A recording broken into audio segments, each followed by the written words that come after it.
it is now time for the Outkick six-pack of picks. And I got to say, we've been really kind of rolling in the NFL with the gambling picks. College football, not so much, but we are, last time I checked, and I believe this is a accurate reflection, I believe we are 27-14,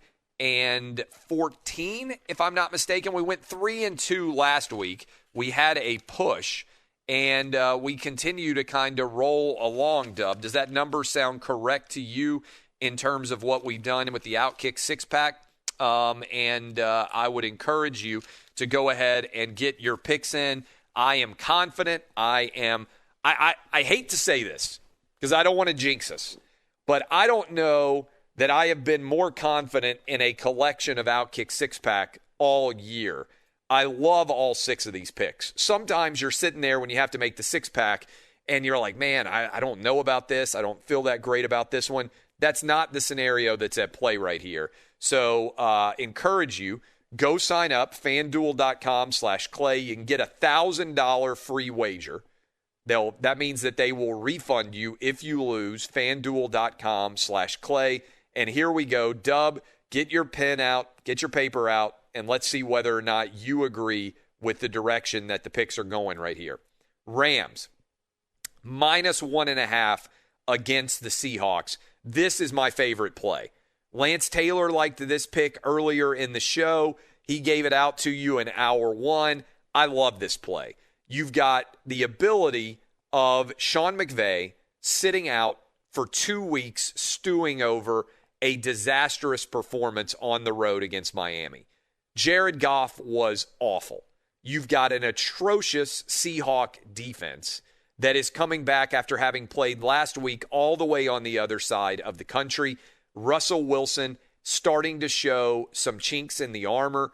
I think that is going to continue. I like the Rams to win this game comfortably and to have a tiebreak over the Seahawks going forward.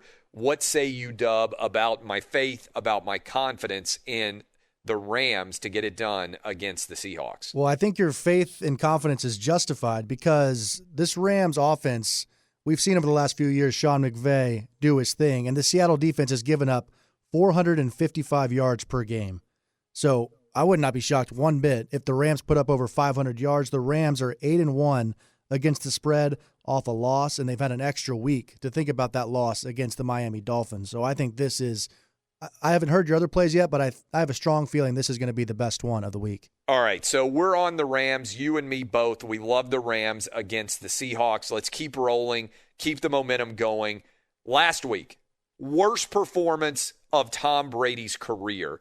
The Bucs were obliterated at home by the Saints. Now, we told you to take the Saints plus the points last week. That was one of our winners that we had in the Outkick six-pack last week.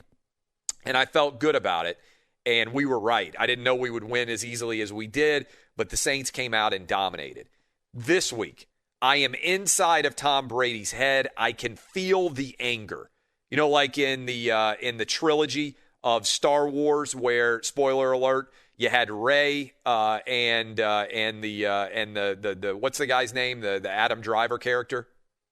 Yeah, I'm not a big Star Wars guy. Look that up and figure out what Adam Driver's character was. They were able to see into each other's brains and like see their different world. And so that is what is going on right now with me and my ability to see into Tom Brady's mind. And it's just a seething mass of anger, okay? And that is over that performance, the embarrassment, everything that went on there. Christian McCaffrey injured, unlikely to be playing. Kylo Ren is his name. I can't believe I forgot that with my boys as much as they have been watching. Thank you for all of you blowing me up on social media to let me know that, and Dub obviously looking it up. Kylo Ren and Rey could look into each other's brains and see each other's vision, kind of. They could see each other's world. I can see Tom Brady's world right now. It's an angry, seething place. Unfortunately for the Panthers, they are the next up in the victimization chart. And I think that the Bucs put a whipping on the Panthers. Come out, Teddy Bridgewater, no chance to cover here. I think the Bucs win by double digits. What say you, Dub? I'm going to have to disagree with you on this one, Clay. I can't bet on a team that's put up back-to-back performances like we've seen from the Bucs. They barely beat the New York Giants, who are arguably the second worst team in the NFL, and they follow that performance up by getting absolutely bludgeoned, probably the worst loss in Tom Brady's career. I just have a hard time backing a team -6 on the road against a team led by Teddy Bridgewater, who, by the way, 32-11 against the spread in his Teddy NFL covers. career. He's a covering machine. So I'm going to have to go with the Panthers on this one. A big part of that, by the way, with Teddy Bridgewater has been partly people don't buy into him. Like that happened with the Saints, which were a good team, and Teddy Bridgewater came in and went 5-0. But all the success that he had with the Vikings were like the least respected gambling team, Mike Zimmer in general. It was unbelievable. He was winning at like 60% clips against the number. Nobody ever believed in the Vikings, and Teddy Bridgewater was a part of that. He certainly continued it, and he's done well as a quarterback for the Carolina Panthers against the number this year. He covered just last week against the Chiefs on the road. They had a chance potentially to win that game. But I am on the Bucs. I think they bounce back in a big way here. All right, here's another game I love. Buffalo is on the road against Arizona. Josh Allen, Kyler Murray, offensive pyrotechnics. I know exactly where we are headed here. Cliff Kingsbury's going to be dialed up. Sean McDermott's going to be dialed up. The Bills are one of the most fascinating teams out there. Last year, it was like their offense couldn't do anything, and the defense carried them week after week after week. Now Josh Allen's out there last weekend against the Seahawks. He threw for 415 yards. He's gunning the ball all over the field. I think the malaise that afflicted the Bills, where they lost back-to-back games against the Titans and then also against the Chiefs, has started to lift. I like the Bills to go on the road and score some points. I like it to be a very competitive game, one of the most entertaining games of the day in the NFL. I am on the over 56 in this game. Buffalo, Arizona, the over 56. Dub, what say you? I agree with this. Last week, Arizona, they couldn't stop Tua Tagovailoa. And that was with Tua coming off, let's be honest, a pretty poor performance and a winning team effort in his opening start. And now they get Buffalo and Josh Allen and that high-flying offense. I think you're correct here. I think this one goes over. I like Buffalo on the side, but I think the total over, 55.5, 56? Yep. I see that going over because these are both great offenses and both defenses that are a little bit suspect, to say the least. All right. So through 3 picks, let me reinforce them here. The Rams -1.5. We've got the Bucs -6 at the Panthers. And now Buffalo, Arizona, the over 56 as we roll through on these picks. All right. Up next, Ravens on the road against the Patriots. I think that Cam Newton has been exposed. We talked about this a little bit earlier in the show. 2 touchdown passes, 7 interceptions. Cam's time as a starting quarterback in the NFL is coming near a close. Marlon Humphrey's going to be back for the Ravens in theory. There are a lot of things I thought that I saw from the Ravens on the road against the Colts that I loved.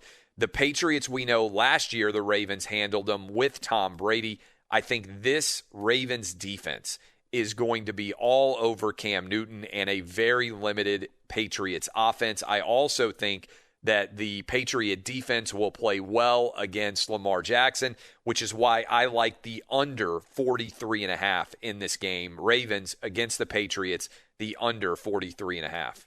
Yeah, this is an odd one. Just to even say that out loud, I'm taking the under 43.5 in a year like this year in the NFL where we've seen overs hit over and over again and by a large margin. But I agree with you here. If there's going to be an under to take this week, I think it's this game because, like you mentioned, the Patriots offense is basically non-existent, and the Ravens defense shut down Indianapolis pretty much the whole game last week. So I think this is like a 20-7, 20-10 type game. Ravens, Pats, under. All right, so 4 picks in. Next one up. This is an interesting one because I think these guys are going to be playing a lot in the years ahead. The Dolphins going up against the Chargers. Justin Herbert, I mean, I saw this stat and I was like, this is unbelievable. The Chargers are doing something that is unheard of in terms of the way that they're losing. And I'm sorry for everybody out there who is a Charger fan that has to hear about this, but this was in our Fox Bet Live show yesterday. The data on this was pretty crazy. The Chargers have, let me give you this, lowest average margin of defeat in the last 10 seasons. The Chargers at 4 points per game with a minimum of 5 losses are literally the least lucky or the most difficult string of losses that we've ever seen all rolled together. Justin Herbert is playing out of his mind. Last 5 games, 2 out of 3 nearly completion percentage, which is great for a rookie. 15 touchdowns, 3 interceptions, passer rating of nearly 111. I love this game. I love everything about the over in this game. I think Tua's starting to make some plays, starting to impress his teammates. The over-under in this game, 48.5. I think Herbert comes out and makes some plays. I think Tua comes out and makes some plays. And what I hope is the first of many great duels between these rookie quarterbacks. I hope they both can stay healthy and continue to make a lot of progress.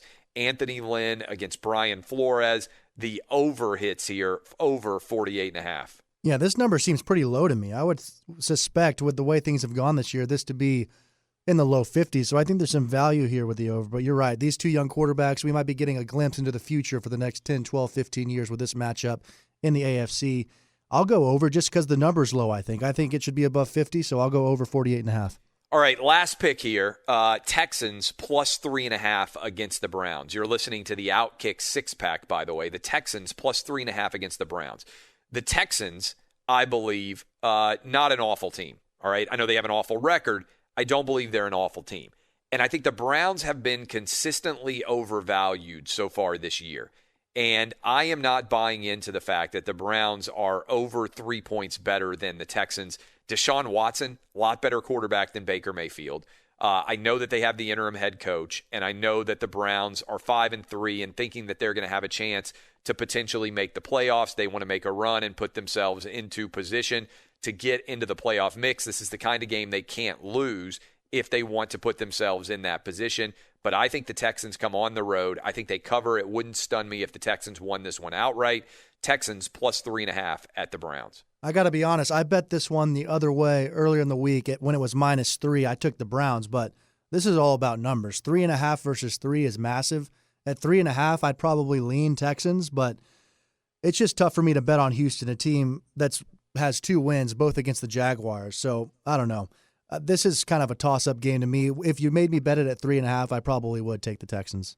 All right, so here are the 6 picks. You can also go see these at Outkick.com. They'll be up there on the website of the media company that I run.